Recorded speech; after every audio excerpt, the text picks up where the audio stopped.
आज मैं हिंदन आर्या एपिसोड 4 को यार हिंदी में एक्सप्लेन करने वाला, तो चलिए अब ज़्यादा बात ना करें, वीडियो को स्टार्ट करते हैं। तो एपिसोड की स्टार्टिंग में हमें पास्ट का एक इंसिडेंट दिखाया जाता है जहाँ पर एक शिप डूबा हुआ रहता है और उस शिप को बुटाई किलर ने हमला किया होता है और उस शिप के ऊपर एक बुटाई भी रहता है जो कि शिप को बचाता नहीं है, उल्टा अपनी जान बचाकर भागने की कोशिश करता है। और ये सभी लोग डिस्कस कर रहे होते हैं कि ये कितना बुरी बात है कि एक बुटाई होकर वो भाग गया।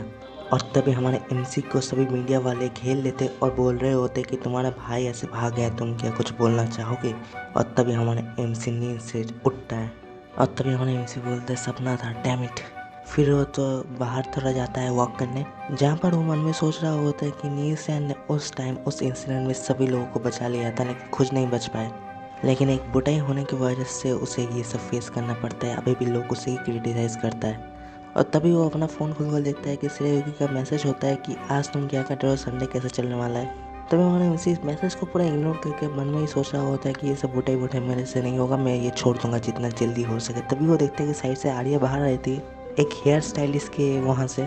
तभी हमारे एमसी मन में सोचता है कि आर्या ऐसा सच धज के कहाँ पर जा रही है, शायद वो किसी डेट पे जा रही है।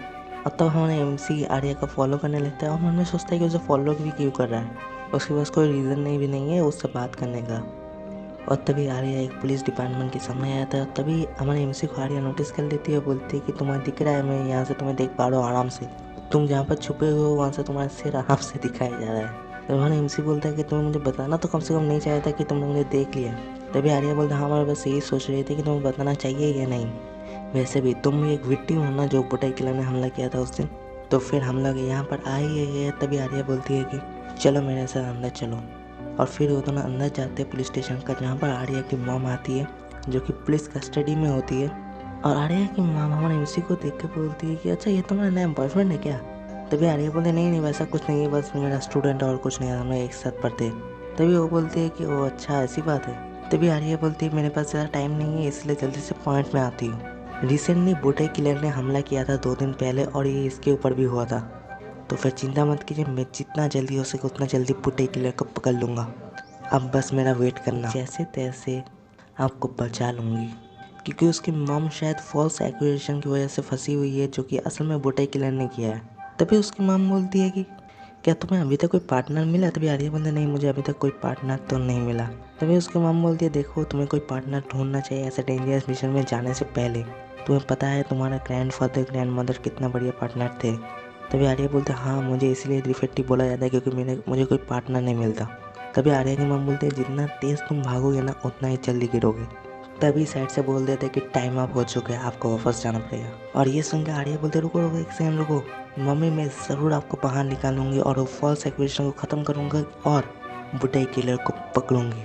तभी आर्या की मॉम बोलते तुम्हें पहले एक पार्टनर ढूंढना चाहिए, तुम्हारे सिर में जो चोट लगा है वो मैं देख पा रही हूँ यहाँ से, तुम किसी डेंजरस मिशन में गए जो तुम अकेले नहीं कर पाओगे, जितना जल्दी हो सके उतना जल्दी अपने एक पार्टनर ढूंढो और यू को चेंज मत करो। ये सुनकर हमारे एमसी बोलते यू और फिर वो चली जाती है।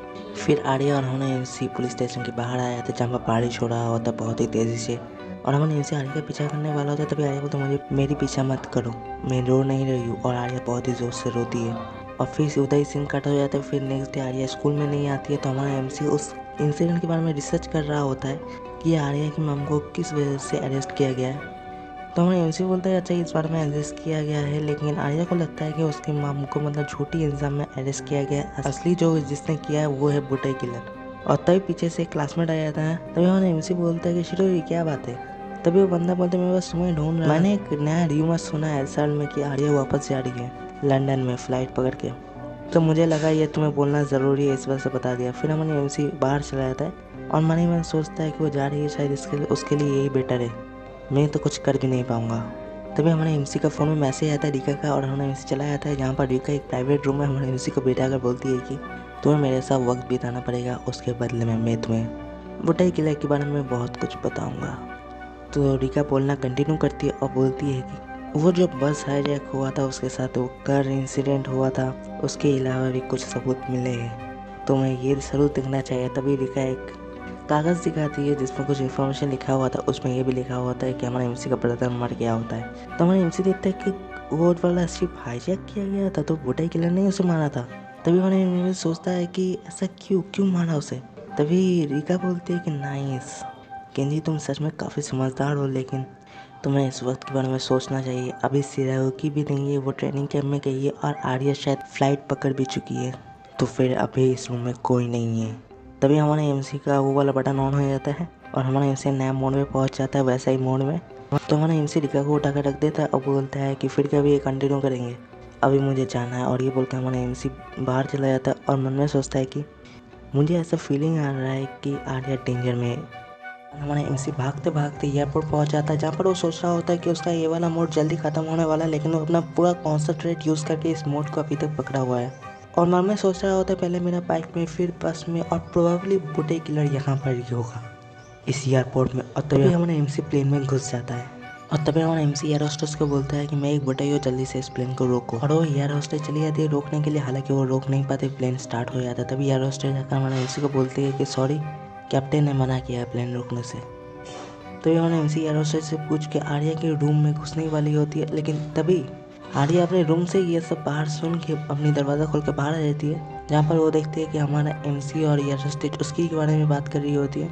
एयर होस्टेस असल में बोल रही होती है कि ऐसे किसी पैसेंजर के रूम में जाना सही बात नहीं है, और हमारा एमसी बोल रहा होता है मैं उसे जानता हूँ, मैं इसलिए उस रूम में जा रहा हूँ। और फिर एयर होस्टेस चली जाती है, फिर हमारा एमसी आर्या के रूम में घुस जाता है। और तभी आर्या बोलते हैं तुम कैसे बंद हो, ऐसे अनइनवाइटेड किसी के रूम में आ गए। और तभी ये सुनकर हमारा एमसी बोलता है हाँ, तुम्हारे पास कोई राइट नहीं है ये बोलने का। और हमारा एमसी अगर सीट बेल्ट पहन के बैठ जाए तो आर्या भी बैठ जाती है। तभी आर्या बोलते तुम आकर मेरा पीछा क्यों कर रहे हो। तभी हमारा एमसी बोलते हैं सूरज क्यों उठता है, चाँद क्यों शाइन करती है।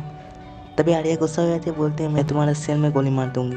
फिर जैसे ही प्लेन लॉन्च हो जाता है, उड़ जाता है हवा में, स्टेबल हो जाता है। तभी हमारा एमसी आर्या को बोलता है कि देखो मैंने तुम्हें प्रॉमिस किया था मैं तुम्हारे साथ पहला मिशन एक साथ करूँगा, चाहे वो जितना ही बड़ा हो चाहे जितना भी छोटा हो। और वो बुटाई किलर अभी भी बाहर घूम रहा है, तो मिशन कंप्लीट नहीं हुआ। ये सुनकर आर्या बोलते हैं तुम ये सब क्या बकबक कर रहे हो, मैं हमेशा से अकेली ही काम करती हूँ और अकेली काम करती रहूँगी अपनी पूरी ज़िंदगी। और वो तभी एक इलेक्ट्रिक स्ट्राइक करता है, मतलब ठंडा स्ट्राइक करता है, और आर्या चुप हो जाती है। आर्या काफ़ी डर जाती है। ये देख कर हमारे एमसी बोलते हैं क्या हुआ, तुम डर गए क्या। तभी आर्या बोलते क्या मैं डर गया, तुम बेवकूफ़ हो क्या, मैं किसी से नहीं डरता। फिर से ठंडा स्ट्राइक होता है, आर्या बैठ जाती है, वो काफ़ी ज़्यादा डर जाती है। और तभी कैप्टन बोल देता है कि जहाँ से हम गुजर रहे हैं वहाँ पर काफ़ी से ठंडा स्ट्राइक हो रहा है, लेकिन इसमें कुछ दिक्कत वाली बात नहीं है। ये सुनकर हमारे एमसी बोलता है अच्छा तुम्हें ठंडा स्ट्राइक से डर लगता है ना आर्या, तो जाओ जाकर अपना बेड पे छुप जाओ। ये सुनकर आर्या काफ़ी ज़्यादा गुस्सा हो जाता है। आर्या बोलती केंजी बेवकूफ़। और फिर से ठंडा स्ट्राइक होना कंटिन्यू रहता है, क्योंकि ऑब्वियसली वहाँ काफ़ी ज़्यादा ठंडा स्ट्राइक हो रहा है। तो आर्या बैठ जाती है घबरा के। तो हमारा एमसी आर्या की मदद करता है और मन ही मन सोचता है कि रहने दो, ये बस एक नॉर्मल लड़की ही है, खैर मैं उसका पार्टनर तो नहीं, बस एक दोस्त बन सकता हूँ।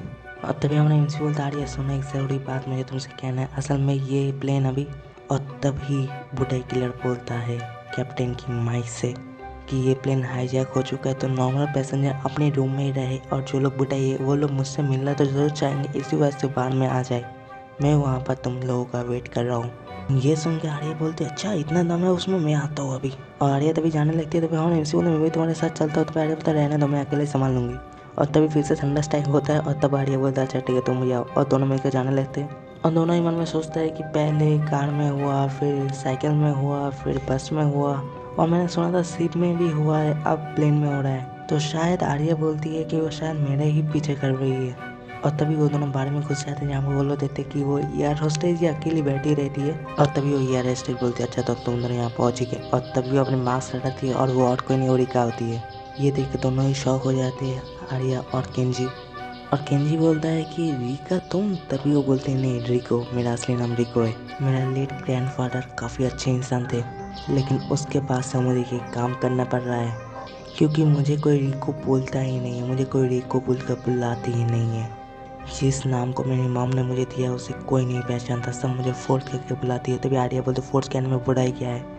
तभी रिको बोलते बस फोर्थ में इसीलिए अपने ग्रैंडफादर को सरपास करना चाहती हूँ, तो जब तक मैं तुम्हें नहीं हरा पाऊंगी मैं अपने आप नहीं बन पाऊंगी।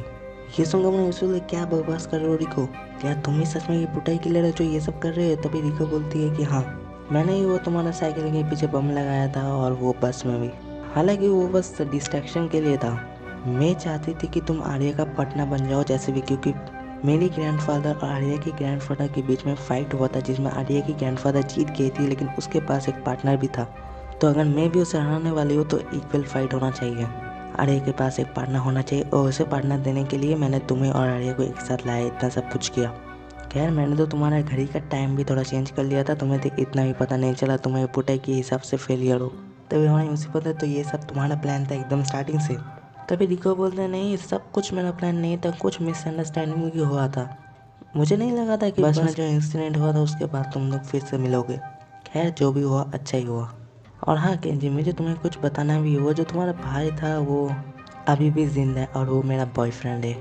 ये सुनकर हमारा एमसी घबरा जाता, बोलते क्या, ऐसे बंदूक टान देता है रिको की फेस के ऊपर और तभी प्लेन हिल जाता है अचानक से और हमारा एमसी गिर जाता है, उसका बंदूक भी उसके हाथ से गिर जाता है। तभी रिको हमारे एमसी को एकदम शूट करने वाला होता है, तभी आर्या और दोनों के बीच में बहुत ज़बरदस्त फाइट होता है। Full hand to hand combat fight हो रहा होता है, दोनों भी एक दूसरे को गोली मार रहा होता है। हालांकि दोनों की गोली एक दूसरे को नहीं लग रहा होता नॉर्मली, क्योंकि काफ़ी ज़्यादा क्लोज कॉम्बैट में फाइट हो रहा होता है।